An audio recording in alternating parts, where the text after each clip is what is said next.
Établi depuis 1935 à Agen, UPSA, l'inventeur du comprimé effervescent, veut augmenter sa capacité d'exportation d'ici 2021 de 48 à 60% de son chiffre d'affaires. Le développement de l'exportation, ça passe d'abord par la relance des pays dans lesquels nous sommes présents et dans lesquels nous allons accroître nos efforts promotionnels. C'est ce que nous avons commencé à faire en Italie, par exemple, dès la fin de l'année 2016. Ça passe aussi parfois par le changement de partenaire, puisque nous opérons la plupart du temps dans les pays à l'export avec des partenaires, des distributeurs. UPSA est le premier employeur privé du département, mais la perspective de l'augmentation des volumes à l'export, dans 60 pays, ne se traduira pas forcément par des embauches à Agen. Aujourd'hui, on a 1300 personnes, on a un site qui est chargé à entre 80 et 85%.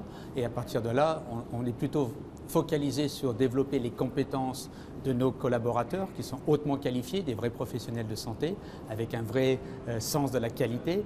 Donc on est sur cette dynamique-là. Ensuite, en fonction des variations, on avisera. L'effort donc se fera sur l'optimisation de la capacité de production avec des effectifs constants. On a quand même perdu des effectifs depuis 2015, à peu près une centaine d'emplois. Et on aimerait bien qu'aujourd'hui, ça reparte un peu à la hausse et au moins qu'on soit au même niveau qu'on l'était à l'époque.